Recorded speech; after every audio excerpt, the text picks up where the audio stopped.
cholesterol. It's the oxidized cholesterol that's the most damaging. Anyone want to guess what the most harmful food was to monkey blood vessels in Dr. Taylor's study? Number one, custards. Now, what are custards? What are custards made out of? Milk, sugar, and eggs. When you mix up cholesterol in a sugar environment, and eggs are particularly loaded, you're going to oxidize that cholesterol and cause significant damage. It doesn't take long, within 24 hours. What's the most commonly consumed custard in America? Or in Australia? I think it's the most commonly consumed one here as well. It's actually good old-fashioned ice cream. And is one of the reasons why it's good that there are ice creams cropping up that have no cholesterol. You know, there's the banana ice cream that you can put through the frozen bananas in the Champion juicer. There's Tofrutti. And last year I came across a food manufacturer. Actually, he read our book, Proof Positive, totally changed his life. He was having a lot of health problems. He was a multimillionaire rancher up in Montana. And I was speaking in his area. Didn't even know he existed, but he found out I was there. He came there and wanted me to take me to his house. I ended up spending the night with him and his family, a great guy. But his ice cream was the best that I had ever had. And he has 32 flavors, one more than Baskin-Robbins. And it's not soy-based, it's oatmeal-based. And his problem, after I ate it, and my boys were there too, they were raving about it. Everyone raves about his ice cream. He told me about his problem of naming the ice cream. You can't call it ice cream if it doesn't have dairy in it in America. And of course, this was better than any ice cream that any of us had eaten, including the dairy ice cream. And but a week later, he called me up and he said, I found out the name. I woke up with it in the middle of the night. He's going to call it, we can't say it's ice cream. And he's also come out with something to compete against number 2 and 3 as well. Number 2, the most damaging was pancake mix. Pancake mix is primarily powdered eggs, cholesterol, or oxidized cholesterol from the powdered eggs, and it was tied with 3, Parmesan cheese, the powdered cheese, and that's not a misprint. Lard was number 3 as well. They're both tied for number 3 as being the worst as far as harmful within 24 hours to the aorta and what they can also do to the brain blood cells. Now I'm going to ask our team also to go ahead and unhide the next slide that I had in this presentation. Because it's interesting, again, far ahead of her time was Ellen White on this subject. Before Bruce Taylor came up with it, there were some questions in regard to that. But she said, especially harmful are the what? Especially harmful are the custards and puddings in which milk, eggs, and sugar are the chief ingredients. The free use of milk and sugar together should be what? Avoided. Far ahead of her time. Physical exercise, also critically important in regards to IQ. And it's their aerobic physical exercise that seems to be the most beneficial. But there's another type of exercise that's helpful as well. This study showed working with one's own hands in a real-world 3D environment is imperative for full cognitive and intellectual development, Dr. Eric Sigmund says. With woodwork, metalwork, craft, music, or car mechanic classes dropped by many schools and children wanting to play computer games at home, the Western world is becoming a software instead of a screwdriver society. And there are problems with that, he mentions. Research is showing that increasing time spent in the virtual world of computers is displacing hands-on play and hands-on learning. 3D learning allows young people to experience how the world works in practice, to gain an understanding of materials and processes, and to make informed judgments about abstract concepts. And so working with your hands in a 3D world environment actually improves cognitive function, improves IQ. He did studies in regards to even engineering students. Engineering students are starting out at an all-time low. because they have difficulty in conceptualizing these things coming from their software society instead of yesteryear's screwdriver society. Ellen White also talks about the importance of work, and particularly fast work in regards to mental acuity. She says there's no excuse for slow bungling at work of any character. When one is always at work and the work is never done, it is because mind and heart are not put into the labor.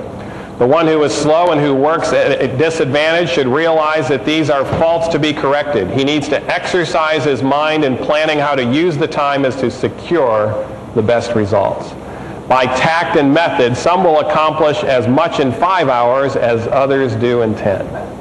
And so part of this work is the aerobic part of it as well. Getting, some of it may be mindless per se, but we have to plan and we have to do by tact and method. But this mindless, fast work of the hands actually helps to develop the brain and keep that brain smart.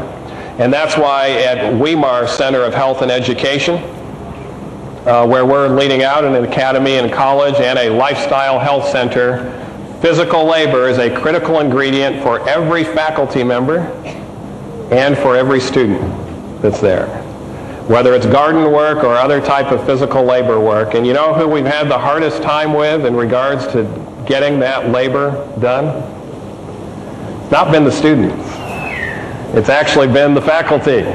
A lot of our faculty are not used to that sort of thing, and they tell me, you know, there's intense classes I'm having to teach, I'm having to prepare, don't have the time for it, but then when we tell them this is a must as far as Weimar, they go out and do it, and they come back with smiles on their faces, and they feel refreshed, and they talk about how much more efficient they are in preparing for their classes.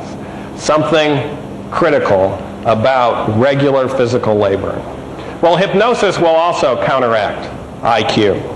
In fact, this comes from a hypnosis textbook. Hypnosis attempts to cancel out frontal lobe functions and bring people into a trance in which they are highly suggestible.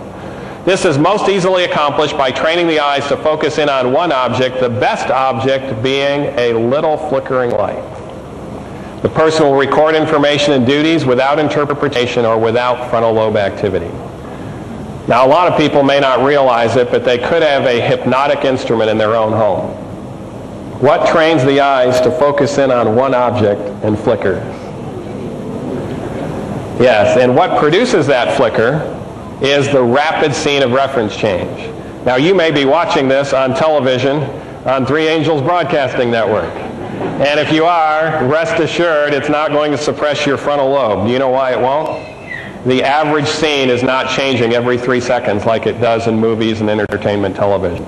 We sit people down in front of their favorite TV program, and within 90 seconds to at most 3 minutes, they're no longer in beta wave activity. They're in alpha wave rhythm, which is a hypnotic rhythm.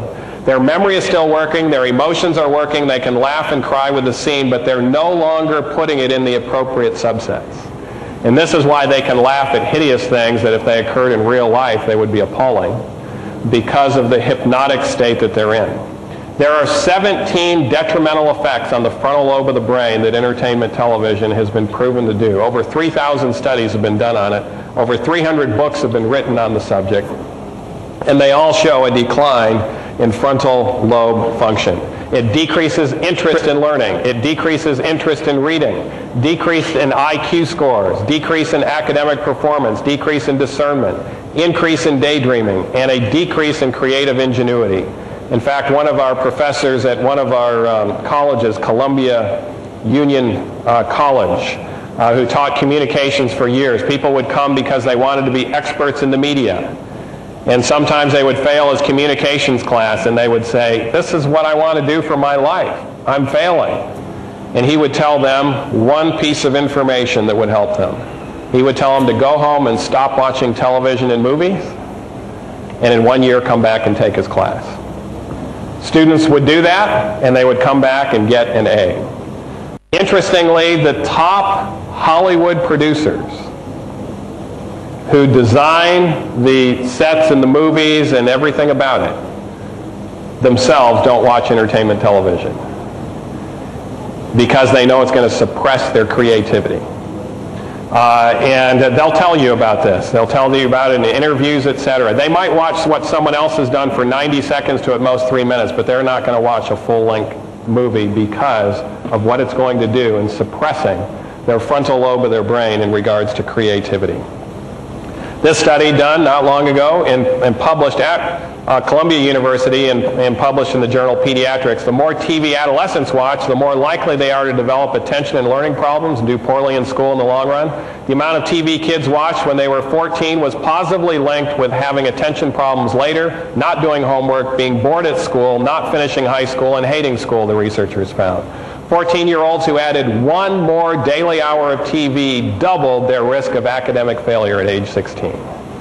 And unfortunately, it's not just a problem of teenagers, it can be a problem of college students as well. And what we are finding out, entertainment television does suppress the frontal lobe of the brain. You can see it on PET scans, etc. And this is the area where spirituality, morality, and the will are centered. This is the area where the Lord can communicate with us through the Holy Spirit. But interestingly, what we're also finding out is what suppresses the frontal lobe seems to also affect physical health and longevity. For instance, when the frontal lobe is suppressed, far greater risk you're going to have an anxiety disorder or depression come about as a result. This study was done in Australia and published just 1 month ago from a study in Victoria. Compared with adults who watched less than 2 hours of TV that day, those who watched more than 4 hours had a 46% higher risk of death from all causes and an 80% higher risk of cardiovascular death during the 6-year study period. Each hour spent in front of the TV per day raised a person's risk of death from cardiovascular disease by 18% and the risk of cancer by 9%. In fact, the study's authors were stymied. At first they thought it was the sitting, but then they realized it wasn't just the sitting.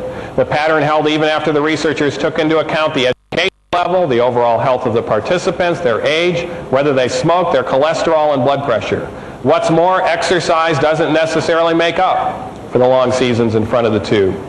Dunstan and his colleagues figured into their analysis how much study participants exercised when they compared groups of adults who exercised the same amount but watched varying amounts of TV. Those who watched more TV were still at a higher risk of dying during the 6-year study. Reading or doing homework doesn't seem to be associated with risk factors in regards to death. So it's not just sitting, because reading homework and sitting in a class is not associated with it. And thus, notice that last quote, we're not sure if it's the sedentary behavior itself or something inherent about or associated with TV viewing. And I think what it's clear by other studies is that association is what suppresses frontal lobe function is bad for the health and can even increase the risk of cancer and heart disease. Music also has a role to play in regards to IQ. I could go through a number of studies showing that even this 11-year-old learning to play the cello at an early age increased his IQ as a result of that. Having your children learn an instrument is important. Music enters the brain through its emotional regions, which include the temporal lobe and limbic system. From there, some kinds of music tend to produce a frontal lobe response that influences the will, moral worth, and reasoning power. The type of music that's shown to be most beneficial is the traditional classical music.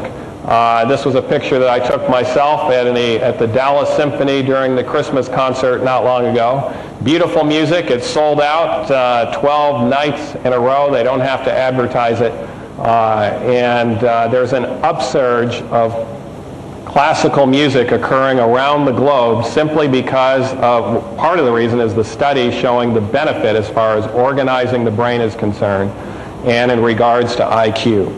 In fact, interestingly, other kinds of music will evoke very little, if any, frontal lobe response, but will produce a large emotional response with very little logical or moral interpretation. And that's characterized by the syncopated rock and roll rhythms that are prevalent in our day, showing that upbeat music is not necessarily uplifting music. In fact, last week I was speaking in Melbourne, and the person who picked me up from the airport is getting his PhD in sports psychology at the university down there. He's into sports himself, but he's very interested in what can enhance the sports performance. And so he has done, along with his professors, some study on music and sports performance. And the first study he did was on accuracy of shooting a pistol and music associated with it. The first music they